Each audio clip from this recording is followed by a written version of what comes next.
Most wholesalers lose deals not because the seller said their offer was too low, but because they presented everything the wrong way. If you want sellers to say yes more often, I'm going to give you the exact step-by-step process that I follow to close 5-figure checks in real estate every month. Step number 1 is pretty obvious, but it's who are you and what do you want? Whenever you're building your pitch, hey, sorry, I'm calling out of the blue. We're actually looking for houses in this neighborhood. You guys have any future plans in selling or might be open to an offer?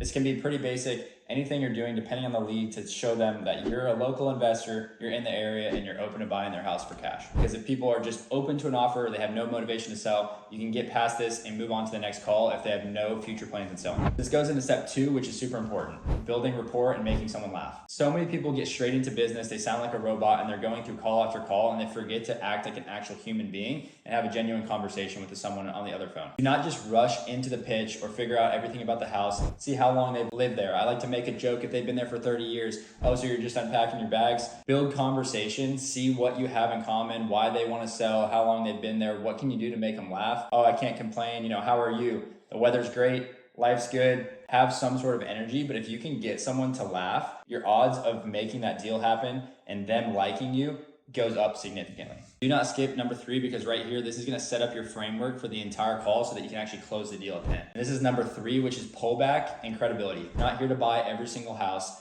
We don't even know if this is going to make sense. Our underwriters may not approve this. If we can get you approved with cash offer, we'd love to purchase the house. If not, we're going to show you why we can't buy it. And then that way from there, it gets the seller's guard down. You're not just like every other investor. You don't have unlimited cash we can spend. So you need to pull back from the beginning. It lets their guard down and say, hey, if this doesn't work, if this doesn't make sense for both of us, we're just going to point you in another direction and we can move on. Sound good? This also gives you a ton of credibility because it makes them realize you have an actual process. You buy a lot of houses in the area. You want to tell them we have a ton of credibility. We do a lot of business, but if it doesn't make sense, again, we'll point you in another direction. So now that we've set the framework for everything regarding the call, we're going to get into the 4 pillars, which is step number 4. You may have heard these 4 pillars, but it's motivation, timeline, condition, and price. So as I get into it with the seller, I want to ask them what reason do they even have for selling the property. Say, hey, if I don't mind you asking, is there a reason you guys are even looking to sell this? Let them tell you every reason why they want to sell and really dig into any motivation they may have. Maybe it's back taxes, they can't afford the property anymore, they need a new roof and they can't pay the deductible, they inherited it, it's too much to maintain, or they need to sell for health reasons and relocate. Some reason that they have to motivate them to sell this house quick. You want to dig into that and really feel for them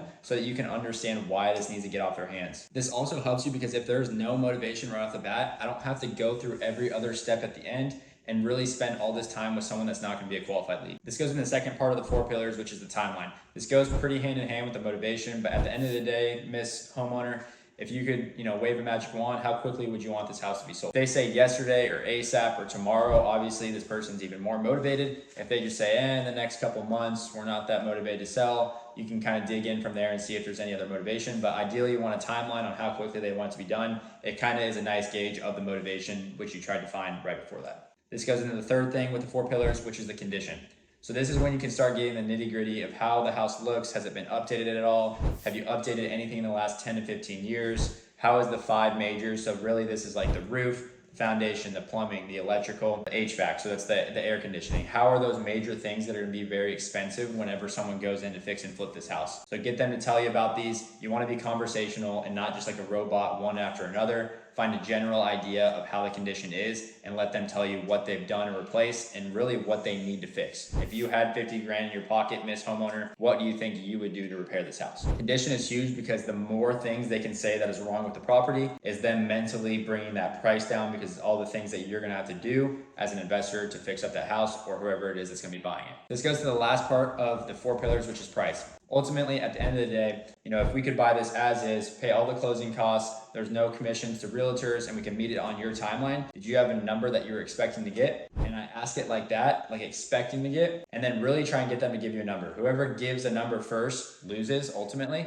So you really want to see if they can get you a number. And this is where sometimes sellers can get picky. Hey, just make me an offer, make me an offer. I get it. At the end of the day, my underwriters have a pretty strict formula that they follow, but I wanted to make sure I can fight for you to try and get the highest price. Do you at least have a number that you had in mind to make sure that we can make this a win-win? This goes into step number 5, which is educating them on the process. Every house is different. Not every single property we can purchase given the market, the interest rates, the condition. So I'm gonna bring this to our team. Typically they have a formula that they're gonna stick to based on the repairs, the holding costs, the commissions and closing costs we're gonna have at the end of the day. So there's usually a percentage of that retail value that they're gonna calculate. After all repairs, closing costs, commissions, holding costs, we're gonna come up with a cash number so that we can try and get you approved for that. And if we can't get you approved, I'm gonna tell you why, and we can point you in another direction. This is not really up to me. I'm not the bad guy. If we give you a cash offer and we can get it approved, awesome. If not, I'm gonna give you some other options or point you in another direction. But really, it just gets their guard down at the beginning. It gives you the power to be the not bad guy and leverage someone else to give them the cash offer that you're gonna prep them. This goes into the next step, which is qualify. Make sure that you're talking to the right person. Again, this could have been done earlier in the call, but really you wanna ask, is there any other liens on the house? Are you the only one on the deed? Is there any other spouses that would be making a decision with you? Did you inherit the property? Is there anyone else that would basically be involved in the decision-making process? Or is there anything that we don't know about yet that would pop up on this deal? This could be solar liens, water softener liens, judgments. You really want to try and get those things to the forefront because you can leverage that in negotiating, and you don't want to be surprised later whenever you get a deal under contract and figure out there's all these other liens. Now, as we go into this next step, I'm going to show the exact line I use so that I can get a yes from a homeowner before I ever give them the offer. And that goes into number 7, which is getting a verbal commitment. Now that I've got all this information from you, Miss Homeowner, I know there's a lot of details. We just want to make sure we can get you the highest offer. We do have a project that we're finishing up right now, so my underwriters did want to make sure with you, if there is a number that we can't agree on, they just wanted to see if this is something that you're ready to get started on today. If they give you that yes, they've mentally prepared that, hey, this is something I'm ready to get sold on. I have every decision maker here,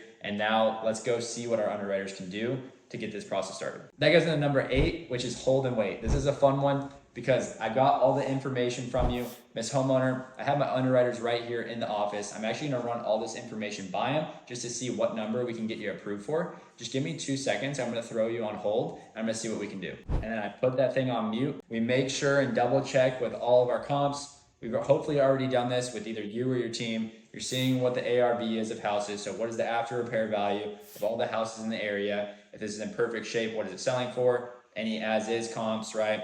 This could be on Zillow. If you're in Texas, you might need to be on the MLS or other tools like Privy. But really, you want to figure out what your max allowable offer is. We're typically going 70% of the ARV minus repair costs. You now know what the condition of the house is. The bigger discount you can have it at, the better. So I'm usually starting at about 60% of ARV minus repairs, and my max allowable offer might go all the way up to like 72 or 75%.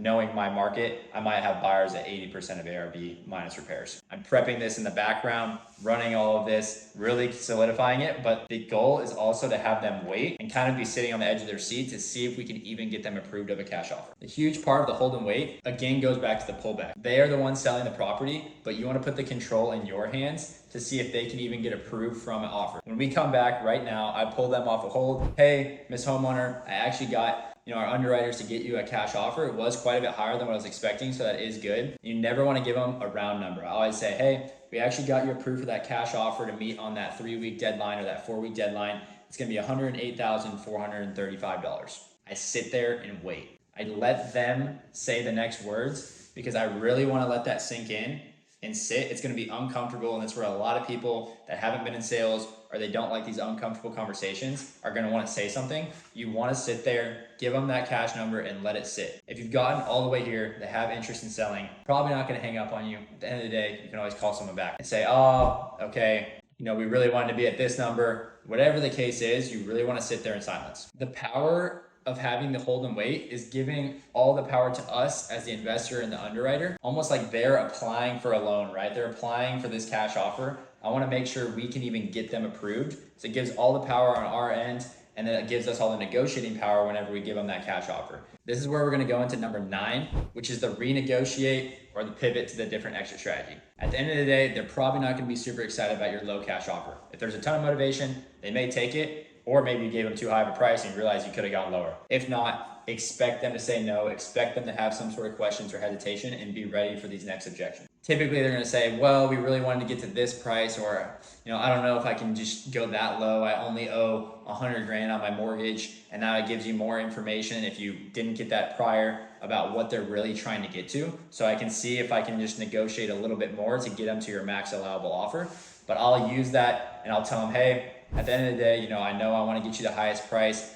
our underwriters were kind of firm on this, but they might have some flexibility. Is there anything else about the property I can tell them that might add some sort of value that maybe we haven't talked about? See if they can give you something. They'll start talking about the close to a school, it's next to shopping centers, it's got some new HVAC system, it's got something they fixed up, and then really let them tell you these things to try and see how you can get the price higher. And then what you're gonna do is keep that in mind and get it to your highest maximum allowable cash offer. And then if you can't get that number done, I'm really gonna pivot to a seller finance or an ovation, which we talk about on another call. But for the sake of this video, we're gonna keep this and try and get our max allowable cash offer or anything below that. So if they said, hey, we did this, this, and this to the house, I think it might be worth more, but okay, let me just run this right back to them. Let me see if they have any flexibility on this offer. But what I do want to make sure is if we can get somewhere in the middle, or if I can get to that number that you wanted, is this something that you think we can get the process started on today?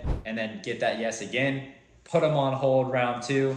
I'm going back to the underwriter, basically seeing what I can come up to. Try and stay firm on this, because if you have them in this position, you are super powerful, because they've already given you their number, they've came down, they know where you're anchored at low, and now you have this leverage to meet somewhere in the middle. So when I get back on the phone, I might come up $4 or $5, sometimes $10 or $12,000, depending on where I started my offer. And then I come back like, sweet, we actually do have some flexibility. We don't want to lose this deal just because of the 10,000.